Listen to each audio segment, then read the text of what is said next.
Begums, one country, a rivalry that defined Bangladesh. As Bangladesh's first woman Prime Minister Khaleda Zia passed away on December 30, 2025 at the age of 80, the country was reminded of a political feud that shaped its history for decades. For years, Bangladesh's politics revolved around Khaleda Zia, leader of the BNP, and Sheikh Hasina, the country's longest-serving Prime Minister of the Awami League. Allies once, rivals forever. When Khaleda Zia died after a prolonged illness, even her fiercest opponent, Sheikh Hasina, publicly mourned her. It was a rare moment of quiet in a relationship defined by conflict.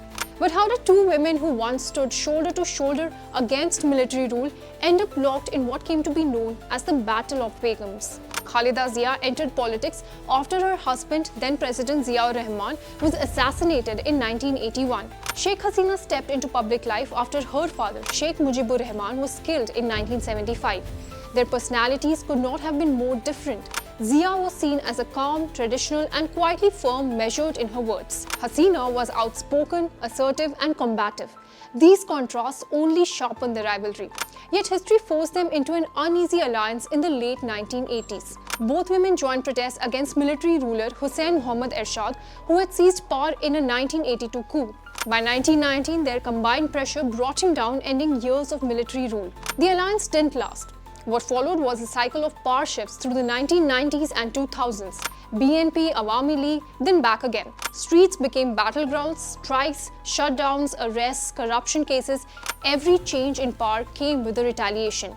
Courts, police, prisons all became part of the political fight. Zia's second term ended abruptly in 2006 when an army-backed interim government took control amid chaos and violence. Both Zia and Hasina were arrested. Both spent nearly a year in custody before elections were restored. In 2008, Hasina returned to power and stayed there for years. Zia, battling illness and legal troubles, remained largely sidelined, skipping key elections even as her rivalry continued to dominate national politics. Every fall from power followed a familiar script: jail, exile, or both. Even as loyalty was demanded at home, leadership often waited abroad. The equation shifted dramatically in 2024 after Sheikh Hasina's government collapsed. Within hours of her resignation, President Mohammad Shahabuddin ordered Khaleda Zia's release from house arrest. Courts soon cleared her long-pending corruption cases. By early 2025, Zia had a clean slate, legally and politically. Her return was symbolic.